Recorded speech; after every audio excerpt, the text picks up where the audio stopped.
నిజంగా వీళ్ళన్నట్టే మాట్లాడుకుంటే లాస్ట్ 5 సంవత్సరాలు ఒక్క డిఎస్సి నోటిఫికేషన్ ఇచ్చారు. 5 సంవత్సరాలు డిఎస్సి నోటిఫికేషన్ ఇవ్వకుండా ఇంట్లో కూర్చున్న వాళ్ళు ఈరోజు మేము చెప్పిన హామీలను అమలు చేస్తున్న క్రమంలో డిఎస్సి నోటిఫికేషన్ ఇస్తూ ఉంటే తిరిగి అమలు చేయట్లేదని మాట్లాడడంలో అర్థమే ఉంటుంది. ఈ రోజు వరకు నేను చాలా గర్వంగా చెప్పగలను, నాకులాగే మా అందరి నియోజకవర్గాల్లో ఒక బ్రిడ్జ్, నా కాన్స్టిట్యున్సీలో ఒక బ్రిడ్జ్ ఆగిపోయింది. ఆ పందూరు పేర్లతో సైతం చెప్తా, నేను ఇప్పుడు ఎంతవరకు అయితే మేము కట్టాము అంతవరకు ఆగిపోయింది. ఈ 5 సంవత్సరాలు అలాగే ఉంది. మళ్ళీ మేము వచ్చాము, ఇటువంటి ఆర్థిక పరిస్థితుల్లో కూడా అటువంటి వాటికి కూడా ఇమీడియట్గా డబ్బులు ఇవ్వాలని చెప్పి మళ్ళీ ఇంకో 4.5 కోట్లు ఇచ్చి బ్రిడ్జ్ కంప్లీట్ చేయండి అని చెప్తున్నారు. అదేవిధంగా రోడ్ల మీద కనీసం ఒక తారు వేయడానికి కూడా వాళ్ళ దగ్గర డబ్బులు లేవా?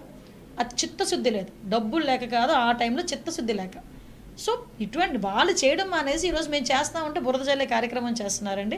అంతకుమించి ఏం లేదు. వాళ్ళ హ్యాండ్లో ఏదో సాక్షి పేపర్, సాక్షి ఛానల్ ఉంది కాబట్టి నోటుకు వచ్చినట్టు రాస్తే జనాలు నమ్ముతారేమో అనుకుంటున్నారు, కానీ వాస్తవాలు ఈరోజు ప్రజలు చూస్తున్నారు, చాలా బాగా గమనిస్తున్నారు. మేము బయటికి వెళ్తే మమ్మల్ని కూడా అడుగుతున్నారు, ఏం జరుగుతుంది, పలానా కేసులు ఏం జరుగుతుంది, ఇలా అయిందంట కదా, అలా అయిందంట కదా, మమ్మల్ని అడిగే పొజిషన్స్ ఈరోజు కనిపిస్తున్నాయి. కాబట్టి గవర్నమెంట్ చిత్తశుద్ధితో ఉంది, న్యాయపరంగా పనిచేస్తుంది, అన్ని విషయాలన్నీ కూడా పారదర్శకంగా పనిచేస్తూ ఉంది. మళ్ళీ చెప్తున్నా, తప్పు చేసినాడు ఎవడైనా కూడా శిక్ష పడాల్సిందే, శిక్ష పడి తీరుతుంది.